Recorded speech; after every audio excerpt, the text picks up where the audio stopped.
بسم اللہ الرحمن الرحیم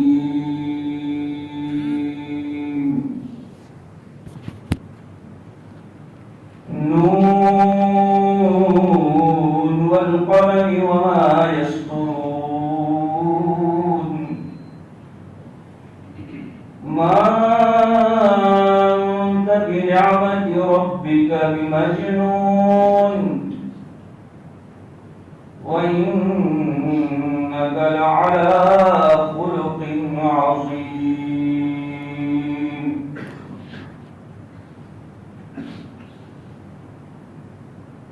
وقال رسول الله صلى الله عليه وسلم إنما بعثت لأتمم مكارم الأخلاق.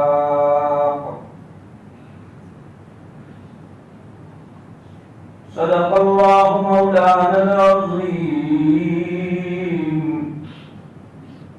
وصدق رسوله النبي الكريم ونحن على ذلك لمن الشاهدين والشاكرين والحمد لله رب العالمين.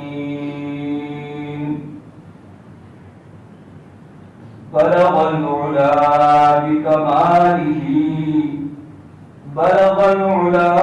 بكماله كشف الدجى بجماله حسنت جميع خصاله. صلوا عليه وعلى آله. اللهم صل على محمد وعلى آل محمد وبارك وسلم تسليما كثيرا كثيرا.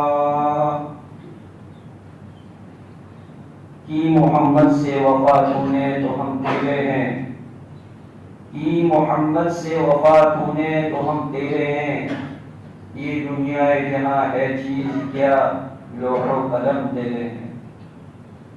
واجب التکریم حضرات علماء کرام، خصوصاً اس گاؤں کے جمعیت کے جو علماء کرام ہیں جنہوں نے یہ پروگرام ترتیب دیا ہے، اور مسجد ابو بکر کے امام اور خطیب قاری حدیث صاحب آمودی سلمہ، اور میرے ساتھ تشریف لانے والے قاری عادل صاحب آمودی سلمہ، اور دوسرے احباب اس مسجد کے امام کمیٹی کے ذمہ داران اور تمام اسلامی مسلمان نوجوان دینی بھائیوں اور بزرگوں، السلام علیکم ورحمۃ اللہ وبرکاتہ.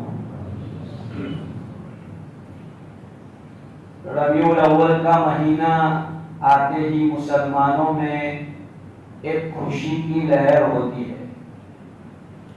ہونا چاہیے، کوئی منع نہیں. نبی کی محبت ہے، تعلق ہے، ایمان کا تقاضا ہے. لیکن ہم لوگ ایمان والے، اللہ نے اور اس کے پیغمبر نے ہمیں ایک شریعت دی ہے، اور اس شریعت کے دائرے میں ہم کو محدود کیا ہے. اس باؤنڈری کو کراس نہیں کر سکتے. ہم باؤنڈری کو فلانا جرم ہے. باؤنڈری اور حدود میں رہ کر، یعنی دوسرے لفظوں میں آپ کو سمجھاؤں کہ شریعت سنت کو سامنے رکھ کر جتنی خوشی منانی ہو مناؤ. کون منع کرتا ہے؟ تمہارے اندر طاقت چاہیے، بس اتنا کہ وہ خوشی شریعت سنت الاؤ کرتی ہو، اس کے لیے آپ مفتیوں سے پوچھیے، علماء سے پوچھیے، بزرگوں سے پوچھیے. بات اپنی انشاءاللہ بہت جلدی توفیق پہ اپنے آ جائیں گے. یہ ایک تمہیدی گفتگو ہے کہ ربیع الاول کے مہینے کا کچھ تقاضا ہوتا ہے. میں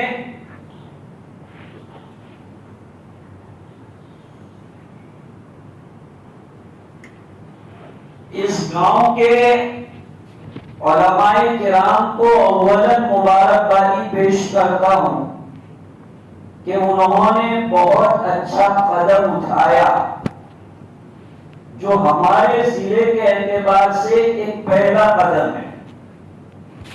دوسرے شہروں میں ہوتے تھے نوعیت کے پروگرام. ریئل یہ چیز ہونی چاہیے اس لیے کہ جو ہمارا نیو جنریشن ہے، نیو جنریشن،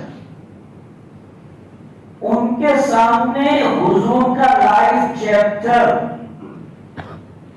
حضور کی مبارک زندگی، سیرت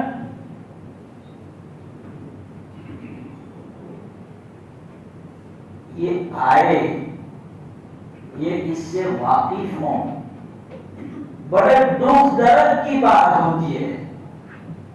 میں یہاں کی بات نہیں کر رہا، اولڈ ورلڈ. ابھی آپ تعجب کریں گے، ہماری اسلامی کنٹری میں ریاض بہت سے لوگ وہاں جا کے آئے ہوں گے. ریاض ایک اسلامی کنٹری ہے. وہاں کلیہ یعنی کالج کو کلیہ کہتے ہیں. کلیہ میں ایک ڈاکٹر عبد الرحمان کر کے پروفیسر تھے، پروفیسر عبد الرحمان. ان کا لیکچر طے ہوا سیرت کے عنوان پر. سننا، غور سے سننا، ہمارے نوجوان بھائی بھی غور سے سنیں. یہ تمہیدی گفتگو ہے. ابھی میری جو بات طے ہوئی ہے اس پر بات شروع نہیں ہوئی. تو ڈاکٹر عبد الرحمان کہتے ہیں کہ میری بات طے ہوئی کہ سیرت کے عنوان پر آپ کو کالج کے اسٹوڈنٹ کے سامنے اسپیچ دینی ہے. تو پڑھے لکھے طبقے کے سامنے گفتگو کرنا تھوڑا معنی رکھتا ہے. اسٹوڈنٹ ہو اور وہ بھی اسٹوڈنٹ ایسے ویسے نہیں، ایک اچھی یونیورسٹی کے اسٹوڈنٹ، اعلیٰ ہائی ایجوکیشن. تو عبد الرحمان ڈاکٹر نے کہا کہ یار مجھے تیاری کرنی چاہیے. انہوں نے اپنی تیاری کے اعتبار سے فل تیاری کرتے ہوئے اسپیچ کے لیے پہنچے. جہاں ان کا پروگرام سیٹ ہوا تھا اس جگہ پر پہنچے. اسٹوڈنٹ تھے اور پورا مجمع تھا. تو شیخ عبد الرحمان نے یہ سوچا کہ کیوں نہ میں ان سے کچھ ڈسکس کر لوں تاکہ آپس میں مزاج کا تال میل ہو جائے، ایک تھوڑا سا تعارف اور پہچان ہو جائے. جیسے قاری صاحب نے تھوڑا سا تعارف کیا تو سامعین کو اس سے اندازہ ہوگا بات چیت کا. تو ایسے تعارفی کلمات ہو، ایک پہچان ہو، کوئی ایسی چیز ہو تاکہ آپس کی جو اجنبیت ہے وہ ختم ہو. تو شیخ عبد الرحمان نے ان اسٹوڈنٹ کو مخاطب ہو کے کہا کہ بیٹا ڈونٹ مائنڈ، اگر آپ مائنڈ نہ کریں تو میں تم سے کچھ سوال کر سکتا ہوں، میں تم سے کوئی بات پوچھ سکتا ہوں. تو انہوں نے کہا کہ کوئی بات نہیں، پوچھ لیجیے آپ. شیخ عبد الرحمان ڈاکٹر نے کالج کے اسٹوڈنٹ سے یہ سوال کیا کہ آپ صلی اللہ علیہ وسلم کی ازواج مطہرات یعنی وائف آف پروفیٹ محمد صلی اللہ علیہ وسلم، وہ سب انگریزی کے اسٹوڈنٹ تھے، اس لیے ان کے سامنے یہ سب انہوں نے انگریزی میں بیان کیا کہ حضور صلی اللہ علیہ وسلم کی جو ازواج مطہرات ہے، آپ کی جو پاک بیویاں ہیں، ان کے آپ ان میں سے 4 کے نام گناؤ، 4۔ تو اولا تو سب ایک دوسرے کا منہ دیکھ رہے تھے سب، تو ایک اسٹوڈنٹ کھڑا ہوا اور اس نے کہا کہ سیدہ خدیجہ الکبریٰ رضی اللہ تعالیٰ، بہت یعنی دیر کے بعد تو حضرت ان کی طرف متوجہ ہو کر شاباش شاباش سبحان اللہ ماشاء اللہ، ان کی ہمت افزائی کے لیے چونکہ ایک تو جواب ملا اور وہ بھی ایک تو کہے تو ایک ہوئے، اور پھر ادھر ادھر دوسرے کا منہ دیکھ رہے تھے، پھر کسی اور اسٹوڈنٹ نے پھر جواب دیا کہ حضرت عائشہ رضی اللہ تعالی، پھر حضرت نے جو تعریف کی ماشاءاللہ شاباش سبحان اللہ، جو کہنا تھا ان کو جو شاباشی دینی تھی جیسے کنگریچولیشن ایسے جب ان کو شاباشی کا، اور مجمع میں سب سارے اسٹوڈنٹ ہیں، ایجوکیٹڈ لوگ ہیں، ہائی ایجوکیشن اور اسلامی کنٹری میں کہیں یہی کی بات نہیں کر رہا، اسلامی کنٹری کا بالکل سچا واقعہ میں آپ کو سنا رہا ہوں۔ لوگ مولوک ہے ایک دوسرے کا، سوال کیا پوچھا ہے؟ حضور صلی اللہ علیہ وسلم کی اہلیہ محترمہ، آپ کی پاک بیویاں، اس میں سے 4 کے نام گناؤ۔ آج شیرپورہ گاؤں کے مکتب کے طالب علموں کو کھڑا کر کے کہا جائے تو انشاءاللہ سبحانہ و تعالی وہ ضرور پر ایک نہیں 9 کی 9 بیویاں کے ناموں گنوائے۔ کالج کے طالب علم ہے، کالج کے اسٹوڈنٹ ہیں، 2 نام ہوئے، حضرت نے تقاضا کیا سب منہ دیکھ رہے، تو تیسرے نے ادھر سے کھا پوچھا کیا، تو آتا بیٹا چلو چلو بسم اللہ کرو، تو انہوں نے کہا بی بی آمینہ۔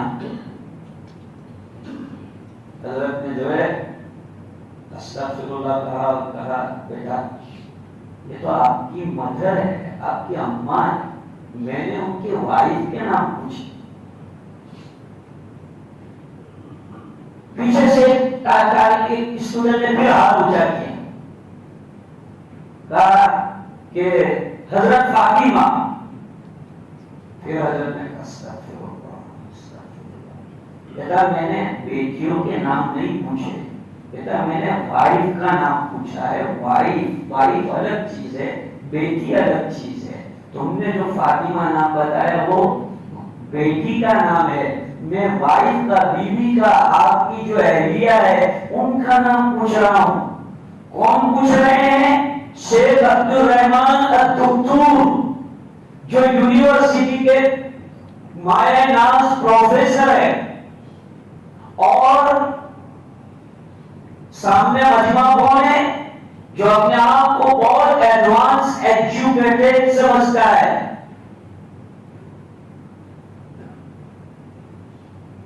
حضرت خاموش ہو گئے، پھر جو ہے مجمع کو سنبھالنا، تو حضرت نے کہا کہ تمہارا قصور نہیں ہے۔ پھر حضرت نے پوچھا کہ اچھا بیٹا دنیا میں فلانے شہر کی ہاکی ٹیم کی لیڈیز کے نام کیا ہے؟ ہاکی میں جو ہے ان کے ہاکی کے لیڈیز کے نام کیا ہے؟ انہوں نے 18 نام گنوا دیے۔ تو حضرت نے کہا بھائی 12 کھلاڑی ہوتے ہیں، 18 نام تم نے، ہم نے ایکسٹرا میں گنوا دیے، یہ سب ایکسٹرا میں بھی ہے۔ ہاکی کے نام جب پوچھے گئے تو 18 نام انہوں نے گنوائے۔ پھر کسی اور جگہ کے جو حضرت نے نام پوچھے تو انہوں نے سارے بھرپور نام گنوائے۔ پھر حضرت نے کہا کہ تمہارا قصور نہیں ہے، میڈیا کا قصور ہے، میڈیا نے اس کو بولا ہی اتنا ہے، چلایا ہی اتنا ہے کہ تمہارے ذہنوں میں یہ ساری چیزیں آ گئی، اور میڈیا نے اس کو بالکل دبا دیا ہے، تو دبا دیا اس لیے یہ تمہارے سامنے آیا ہی نہیں، اور تم سیکھنے کی فکر بھی نہیں کرتے ہو کہ تمہیں اس کی تعلیم۔ آپ اس سے اندازہ لگائیں، اور میں آپ کو بالکل سچا واقعہ سنا رہا ہوں۔ ہمارے بھارت ملک کے اندر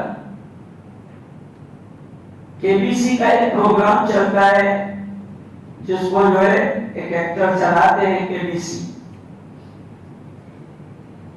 تو اس کے بی سی پروگرام میں کوئی بھی حصہ لے سکتا ہے، اندر کوئی بھی جا سکتا ہے۔ تو اپنا ایک ایجوکیٹڈ اسٹوڈنٹ، مسلم اسٹوڈنٹ، اور کے بی سی جو چلانے والے ایکٹر ہیں، تو ان کی ایک عادت ہے کہ وہ ہر ریلیجن کے متعلق ان کو ایک کوسچن کرتے ہیں، جس ریلیجن کو وہ فالو کرتے ہیں اس ریلیجن کا ایک سوال وہ ان کو کرتے ہیں۔ سنیے، غور سے سنیے، کون ہے؟ ہائی ایجوکیٹڈ آدمی، نوجوان، فلی، جس نے آئی ایس کا ایگزام دے دیا ہے، آئی ایس کے ایگزام میں وہ فلی پاس ہو چکا ہے، ایسا آدمی کے بی سی کے جو فاؤنڈر ہے اس کے سامنے انٹرویو میں بیٹھا ہوا ہے، اور کے بی سی کا کابینہ جو ہے اس کو پوچھ رہا ہے، what is your last prophet in Islam? What is last prophet in Islam? A, آدم علیہ السلام، بی، جبرائیل علیہ السلام، سی، نوح علیہ السلام، ڈی، محمد صلی اللہ علیہ وسلم۔ یہ آپشن دیتے ہیں، اے بی سی ڈی، ایسے اس میں سے سلیکٹ کرنے کا ہوتا ہے۔ انہوں نے یہ سوال کیا کہ آخری نبی کون ہے، آخری نبی کا نام پیش کیجئے۔ کون پوچھ رہا ہے؟ ایک غیر مسلم ابھینیتری ایک مسلمان اسٹوڈنٹ سے یہ سوال کر رہے ہیں کہ آپ کے انتم نبی جو اللہ کی طرف سے آئے، اس انتم نبی کا آپ نام گنائیے، اور اس کے لیے انہوں نے ان کو 4 آپشن دیے۔ آپشن 1 کے اندر آدم علیہ السلام، آپشن بی کے اندر جبرائیل علیہ السلام، آپشن سی کے اندر نوح علیہ السلام، اور آپشن ڈی کے اندر محمد صلی اللہ علیہ وسلم۔ اس نوجوان نے تھوڑی دیر جو گفتگو کرنے کے بعد کہا کہ بی، اور کہا کہ بی کو لاک کیا گیا، لاک کر دے، کیا بی کو لاک کر دو، تو بی کو لاک کیا گیا، بتایا گیا کہ آپ کا آنسر غلط ہے، یعنی جبرائیل علیہ السلام جو نبی بھی نہیں ہے، جو فرشتے ہیں، ان کو انتم پروفٹ کہا جا رہا ہے، انتم نبی کہے جا رہے ہیں، آخری نبی کہے جا رہے ہیں۔ اگر وہ قرآن پڑھتا تو قرآن میں بھی ہے، وما كان محمد ابا احد من رجالكم ولكن رسول الله وخاتم النبيين، قرآن میں 22ویں پارے کے دوسرے رکن میں پتہ چلا کہ قرآن پڑھے ہوئے بیسیکلی تعلیم، بیسیکلی ایجوکیشن، یہ کوئی ہائی ایجوکیشن نہیں ہے کہ جس سے آپ کو کہ بھائی اسٹوڈنٹ لوگ، اس میں کیا ہے، یہ بیسیکلی ایجوکیشن ہے جو ہر مسلمان کے دین کا، ایمان کا، اس کے نبی کے ساتھ محبت کا واضحانہ تقاضا ہے کہ اس سے یہ بنیادی معلومات آنی چاہیے۔ نبی کی بیویاں کتنی تھی، نبی کے بیٹے کتنے تھے، نبی کی بیٹیاں کتنی تھی، ریئل یہ ربیع الاول کا لیسن ہے، سیلیبریٹی only celebrating no ربیع الاول کا لیسن۔ ربیع الاول کا سبق یہ نہیں ہے کہ ہم لائٹنگ کر کے اپنے آپ کو خوش کر لیں، میری عادت تو تسبیح کرنا نہیں ہے، اللہ بچائے، ہم کسی پر تانا زنی نہیں کرتے، اللہ ہر ایک کو صحیح سمجھ دے، ہدایت دے، استقامت دے۔ ہم ریئل پیغام دینا چاہتے ہیں کہ کہ حضور علیہ السلام کے ساتھ محبت، آج آپ کو میرے ساتھ محبت ہو، آپ میرا نام نہ جانتے ہو تو میں کیسے کہوں گا کہ تم میرے سے محبت رکھتے ہو؟ تم مجھے پہچانتے تو ہے نہیں۔ اس میں آتا ہے کہ جو کسی سے محبت رکھے، کسی سے دوستی تعلق رکھے، اس کا نام جانے، اس کے باپ کا نام جانے، اس کے گاؤں کا نام جانے، اس کو خود بتائے کہ میں تجھ سے محبت کرتا ہوں، یہ اس کو کہے۔ تو یہ محبت کا تقاضا ہے۔ میں نے دو واقعہ اپنے سامنے رکھے، تمہیدی گفتگو ہے۔ تمہیدی گفتگو میں نے صرف آپ کے سامنے دو واقعے رکھے اس بات کے کہ سیرت کی تعلیم، سیرت کے متعلق انفارمیشن کتنی ضروری چیز ہے آج کے جنریشن کے لیے، آج کے نوجوان طبقے کے لیے، کالج میں پڑھنے والے، ہائی اسکولوں میں پڑھنے والے، یہ جو ہمارے اسٹوڈنٹ ہیں جنہوں نے مکتب کی تعلیم کو برائے نام حاصل کیا ہے، تو ان کے لیے یہ کتنا ضروری پروگرام ہے، اس کو میں بتانا چاہتا ہوں آپ کے سامنے کہ دیکھیے یہ وقت کی بڑی ضرورت، بڑی ڈیمانڈ، بڑا تقاضا جس پر آپ کے گاؤں کے علماء کرام کی اس کمیٹی نے اقدام کیا۔ اللہ ان کے اس اقدام کو قبول فرمائے، ان کی محنتوں کو قبول فرمائے، اور اللہ پاک اس کے نتائج کو دور تک پہنچائے۔ یہ میری گفتگو تھی تمہیدی جو ختم ہوئی۔ اب میں اصل اپنا جو ٹاپک دیا گیا ہے مجھے اس مجلس کا، اخلاق حسنہ کے متعلق، اس پر میں انشاءاللہ آؤں گا۔ بزرگوں اور بھائیوں،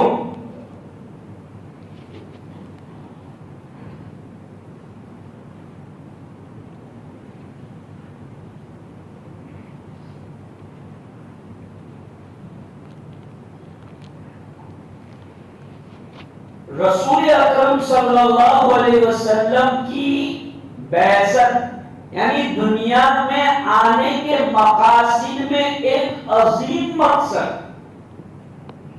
آپ کو جو نبی بنایا گیا، نبی بنانے کے بہت سے مقاصد ہیں، ان ایک مقصد میں قرآن نے ہائی لائٹ کیا ہے وَيُزَكِّيهِمْ، ان کا تزکیہ کرے، یعنی ان کے اخلاق کو سنوارے۔ اور میں نے جو روایت پڑھی موطا مالک میں یہ روایت ہے، اور دوسری حدیث کی کتابوں میں بھی یہ روایت موجود ہے، انما بعثت لاتمم مکارم الاخلاق، کہ میں مکارم اخلاق کی تکمیل کے لیے بھیجا گیا ہوں۔ تو آپ علیہ الصلوۃ والسلام نے خود مکارم اخلاق پر آپ نے عمل نہیں کیا، بلکہ صحابہ کو بھی مکارم اخلاق سکھائے، اور آپ نے مکارم اخلاق کو اتنا عام کیا کہ سارے لوگ آپ کے مکارم اخلاق سے فائدہ اٹھاتے تھے۔ آپ امام الانبیاء کہلاتے ہیں، امام الانبیاء۔ امام الانبیاء کا مطلب سمجھتے ہیں؟ امام جو ہوتا ہے نا، امام مصلی کو، مقتدی کو الاؤ نہیں ہے کہ وہ امام کے آگے بڑھے۔ کسی بھی رکن میں امام سے پہل کرنا حرام ہے، امام کے آگے نہیں آ سکتا مقتدی، ایون امام کے برابر میں بھی نہیں آ سکتا، امام کے برابر میں بھی نہیں آ سکتا۔ اگر ایک مصلی ہے تو بھی اس کو امام سے تھوڑا ایسا ہٹ کے رہنا پڑے گا، امام سے تھوڑا سا ہٹ کے رہنا پڑے گا اس کو، یعنی جہاں امام کی ایڑی آتی ہے وہاں اس کا پنجہ ہے، ایسا کھڑا رہنا پڑے گا۔ میں کیا کہنا چاہتا ہوں، جو امام ہوتا ہے نہ اس کے آگے کوئی ہو سکتا ہے نہ اس کے برابر کا کوئی ہو سکتا ہے۔ اب آپ سمجھ گئے ہوں گے کہ میں کیا کہنا چاہتا ہوں۔ رسول اکرم صلی اللہ علیہ وسلم کو امام الانبیاء کہا گیا، اس کا مطلب یہ ہوا کہ آپ کے آگے بھی کوئی نہیں ہے اور آپ کے برابر کا بھی کوئی نہیں ہے۔ رسول اکرم صلی اللہ علیہ وسلم کے اخلاق حسنہ کے بارے میں قرآن کی گواہی کافی ہے۔ سورہ قلم میں اللہ تبارک و تعالی نے ارشاد فرمایا وَإِنَّكَ لَعَلَى خُلُقٍ عَظِيمٍ۔ یہ کسی کی گواہی نہیں ہے، اللہ سبحانہ و تعالی کی گواہی ہے، اور یہ ان لوگوں کے رد میں آیا ہے جو آپ کو نعوذ باللہ مینٹلی پرابلم والے کہتے تھے کہ یہ مینٹلی پرابلم آدمی ہے۔ جیسے ہمارے سماج میں کوئی آدمی ایسی باتیں کرتا ہو تو ہم کیا کہتے ہیں مینٹلی ہے، چھوڑو مینٹلی ہے۔ تو حضور علیہ السلام کی جو باتیں تھی قرآن نے ما انت بنعمت ربک بمجنون، یہ آپ کو پاگل کہنے والے خود پاگل ہے۔ پاگل آدمی ایسا نہیں ہوتا، جس کو مینٹلی پرابلم ہو اس کی باتیں ایسی نہیں ہوتی، اس کی لائف ایسی نہیں ہوتی۔ رسول اکرم صلی اللہ علیہ وسلم کے اخلاق حسنہ، آپ کا کردار صرف اپنوں نے نہیں، غیروں نے پہلے بھی کہا، ابھی بھی کہہ رہے ہیں اور آگے بھی کہیں گے۔ ایک عیسائی رائٹر گزرا ہے اور اس نے انگریزی میں کتاب لکھی ہے، اس کا نام اس نے لیا The 100 اور The 100 کہہ کر کے ایسی پاپولر 100 شخصیت، ان کا پورا بایو ڈاٹا اور ان کی پوری ہسٹری نقل کی اس کے اندر، لیکن فرسٹ نمبر اس عیسائی نے دیا ہے وہ حضرت محمد صلی اللہ علیہ وسلم کو دیا۔ اس نے اس کے دیباچے اور مقدمے میں یہ بات لکھی کہ آپ لوگوں کو یہ تعجب ہوگا کہ میں عیسائی ہو کر میں نے حضرت عیسیٰ کو پہلا نمبر کیوں نہیں دیا اور محمد صلی اللہ علیہ وسلم کو کیوں دیا، کہ میں نے میری اس کتاب کے اندر اس کے لیے کچھ شرائط بنائے ہیں، ان شرائط میں 100% سب سے زیادہ کوئی اتر رہا ہے تو وہ محمد صلی اللہ علیہ وسلم ہے، اس لیے میں نے ان کو فرسٹ نمبر دیا۔ یہ کس کی کمنٹ ہے؟ ایک عیسائی رائٹر ہے، وہ عیسائی رائٹر رسول اکرم صلی اللہ علیہ وسلم کے بارے میں یہ کہہ رہے ہیں۔ تو والفضل ما شہد به الاعداء، عربی میں مقولہ ہے کہ جو دشمن کو بولنے پر مجبور کر دے، اصل تعریف تو وہ ہے کہ دشمن بولنے پر مجبور ہو جائے۔ آپ کے اخلاق کریمانہ، اخلاق حسنہ میں کہاں سے ابتدا کی جائے؟ اخلاق کریمانہ تو بہت ہے آپ کے، لیکن میں نمونے کے طور پر سچائی سے ابتدا کرتا ہوں۔ سچ فاؤنڈیشن ہے، سچ بولنا۔ آپ نے اپنی لائف میں کبھی جھوٹ نہیں بولا، کبھی نہیں، ایون نبوت سے پہلے بھی نہیں۔ نبوت سے پہلے ہی مکہ میں آپ کا لقب، آپ کا نام مشہور تھا الصادق الامین۔ جب آپ نبی نہیں تھے اس وقت آپ کا یہ لقب تھا الصادق الامین۔ رسول اکرم صلی اللہ علیہ وسلم نے ایک مرتبہ اپنے قریبی رشتہ دار اور دوسرے قبائل کو جمع کرتے ہوئے فرمایا لبثت فیکم سنین، میں نے میری زندگی کے چند سال تمہارے درمیان گزارے ہیں، بتاؤ نا تم مجھے کیسا پا رہے ہو؟ اگر میں تمہیں کوئی بات بتاؤں تو ان بات میں تم مجھے سچا مانو گے یا جھوٹا مانو گے؟ سامنے کون سا مجمع ہے؟ کفار، مشرکین، سامنے مشرکین کا مجمع ہے۔ اس سے آپ یہ فرما رہے ہیں کہ میں تمہارے درمیان جوانی کے چند سال رہا، بچپن میں رہا، جوانی میں رہا، اب میں بڑھاپے کی دہلیز پر آ رہا ہوں، بتاؤ تم نے مجھے کیسا پایا؟ سارے حضرات نے ایک زبان ہو کے کہا جب ردناک مرارا ما وجدناک الا صادقا. بار بار ہم نے آپ کو آزمایا، بار بار، ہر مرتبہ ہم نے آپ کو سچا پایا. یہ اسٹیٹمنٹ کفار کا ہے کہ ہم نے جب بھی آپ کا ایکسپیرینس کیا ہے، جب بھی آپ کو آزمایا ہے، تو ہم نے آپ کو سچا ہی پایا ہے، کبھی آپ نے جھوٹ نہیں بولا. تو آپ علیہ السلام کا سب سے بڑا خلق، اخلاق حسنہ میں پہلا نمبر سچ بولنے کا ہے. سچ بولو. آج ہم معمولی نفع کے لیے جھوٹ بول رہے تھے. حدیث میں آتا ہے کہ جھوٹ بولنا کبیرہ گناہ ہے. کبیرہ. اور کبیرہ گناہ کس کو کہتے ہیں؟ کبیرہ گناہ بغیر توبہ کے معاف نہیں ہوتا. رسول اکرم صلی اللہ علیہ وسلم نے جھوٹ کو کبیرہ گناہ قرار دیا، اور آپ نے اس سے اتنا پرہیز کیا کہ زندگی میں کبھی آپ نے جھوٹ نہیں بولا. لیکن آج ہم عشق رسول کے لمبے چوڑے دعوے کرتے ہیں، محبت رسول کے دعوے کرتے ہیں، لیکن ایک مجلس کے اندر 1 درجن مرتبہ جھوٹ بولتے ہیں، پھر بھی ہم گھبراتے ہیں. اور حد تو یہ ہے کہ دین کے نام پر جھوٹ بولتے ہیں. رسول اکرم صلی اللہ علیہ وسلم کا سب سے بڑا خلق، آپ کے اخلاق کریمانہ میں پہلے نمبر پر آتا ہے سچ بولنا. اس لیے امام رازی رحمۃ اللہ علیہ نے اپنی تفسیر میں یہ واقعہ نقل کیا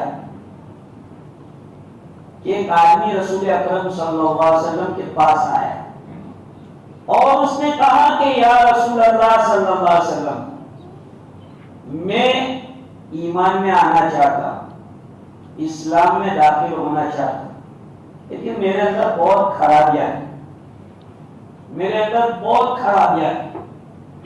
اور بہت گناہ کا میں عادی اور رسیا ہو چکا ہوں. اب ایسا تو ہوگا نہیں کہ بس امیڈیٹلی میں ساری برائیاں میں چھوڑ دوں.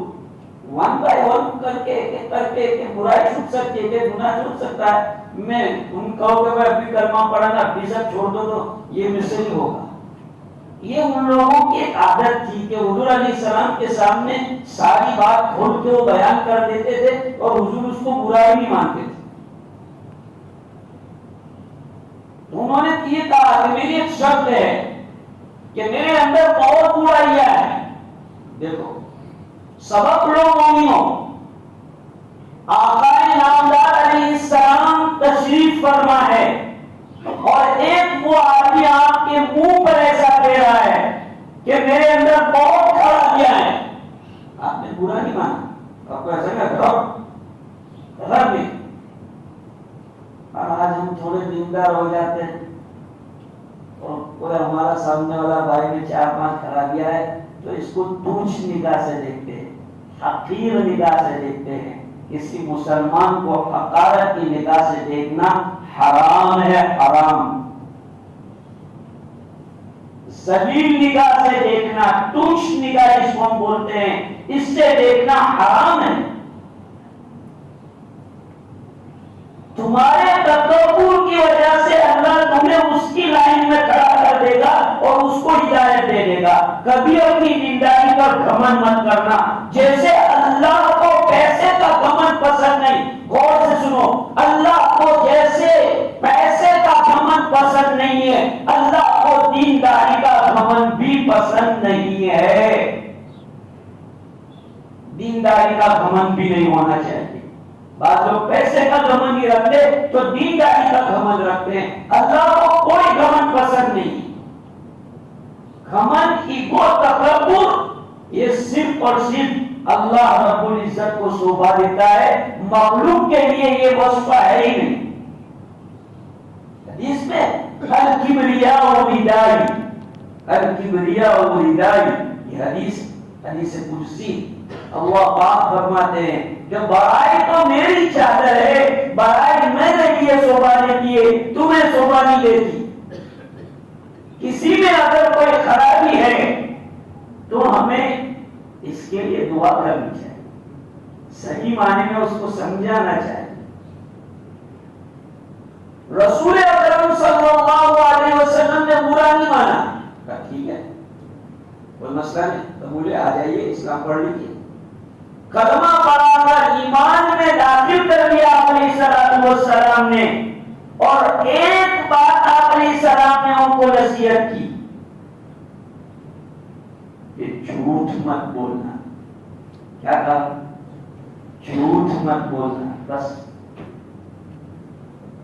حالانکہ ان میں شراب پینے کی خرابی تھی، زنا کاری کی خرابی تھی، چوری کی خرابی تھی، ایون کوئی گناہ باقی نہیں تھا جو وہ آدمی نہ کر رہے ہوں، اور اسی لیے انہوں نے یہ کہا تھا کہ یا رسول اللہ یہ ساری برائیاں ایک دم چھوڑنا میرے بس کی بات نہیں ہے۔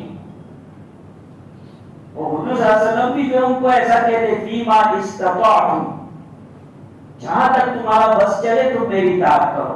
یہ نہیں کہتے تھے کہ نہیں نہیں دس مائی آرڈر، کرنا پڑے گا تم کو، ایسا نہیں کہتے تھے۔ آج ہمارے لوگ یہ سمجھتے نہیں، تھوڑی بہت دینداری آ جاتی ہے تو دوسرے لوگوں کو جو ہے مجلس میں نیچا دکھانا، ان کا سوشل انسلٹ کرنا، یہ ہم لوگوں کا ایک سیوا بن گیا ہے۔ ارے حتیٰ کہ جو ہے کوئی ایسا بیچارہ مصلی نظر آ گیا تو اس کے لیے بھپکیاں کسنا اور اس کو بولنا کہ برسات کے میدک آ گئے اور رمضان کے وقت میں رمضانی مسلمان آ گئے، اور ایسا سب یہ ڈائلاگ ایسے بولتے ہیں۔ ایسا نہیں ہونا چاہیے۔ رسول اکرم صلی اللہ علیہ وسلم نے ان کو صرف ایک نصیحت کی، جھوٹ مت بولنا۔ کتنی جامع نصیحت کی۔ یہ امام رازی رحمۃ اللہ علیہ نے تفسیر کبیر میں واقعہ لکھا ہے۔ تو وہ گھر گئے، شراب پینے کا جی چاہا، عادت تو تھی، فارسی میں مقولہ ہے جبل گردت جبلت نہ گردت۔ آدمی میں جو عادتیں، جو ہیبٹس اس کی بن جاتی ہے، وہ ہیبٹیں اس کی بدلنا بڑا مشکل مسئلہ ہو جاتا ہے۔ اللہ یہ کہ اللہ توفیق دے دے، ہدایت دے دے، وہ بات الگ ہے۔ کسی بزرگ کی صحبت اس کو مل گئی اور اس کا اثر آ گیا، وہ بات الگ ہے۔ باقی آسانی سے جس کا آدمی رسیا بن گیا ہو وہ چھوڑنا بہت مشکل ہو جاتا ہے۔ شراب کی ہاتھ میں گلاس لیا، خیال آیا ٹھیک ہے پی تو لوں گا، لیکن کل حضور پوچھیں گے کہ شراب پی تھی اور میں نے ایگریمنٹ کیا ہے کہ جھوٹ نہیں بولوں گا۔ جھوٹ کی انہوں نے مجھے یہ نصیحت کی کہ جھوٹ مت بولنا۔ وہ لوگ کیسے بھی تھے لیکن پکے تھے۔ اتنی بات ضرور تھی کہ وہ زبانوں کے پکے تھے، وعدوں کے پکے تھے۔ کیسی بھی برائیاں ہو، جب وہ زبان دے دیتے تھے پلٹتے نہیں تھے۔ آج ہمارا مسلمان تھوڑے لفظے میں زبان اس کی دو ہو جاتی ہے، تھوڑی بات بات میں دو زبانیں ہو جاتی ہے۔ مسلمان کی زبان کا ویلیو ہے، اپنی زبان پر کنٹرول رکھو۔ زبان کسی کو دے دی خلاص، اس کو پکا کرو، یہ مومن کی شان ہے۔ ابھی بولا ابھی کھو، تھوک کے چاک جانا، یہ مومن کا شیوا نہیں ہوتا۔ تو انہوں نے جو ہے شراب پینا چاہا تو حضور کی وہ نصیحت یاد آئی کہ کل کو حضور پوچھیں گے شراب پی، میں وہاں کیا جواب دوں گا؟ چھوڑ دیں۔ زنا کاری کرنے کا ارادہ ہوا، وہی خیال آیا، حضور صلی اللہ علیہ وسلم نے ایک جامع نصیحت فرما دی کہ جھوٹ مت بولنا۔ اتنی نصیحت جامع ہو گئی کہ ایک نصیحت نے سارے گناہوں سے ان کو روک لیا۔ زنا سے بھی رک گئے، چوری سے بھی رک گئے، شراب سے بھی رک گئے، اور ہر قسم کے گناہ سے رک گئے، کیونکہ ایک جامع نصیحت تھی کہ جھوٹ مت بولنا۔ کیونکہ حضور کارگزاری لیں گے، پوچھیں گے، کارگزاری میں جھوٹ نہیں، اللہ معاف کرے ہم لوگ تو کارگزاریوں میں بھی جھوٹ بول دیتے ہیں۔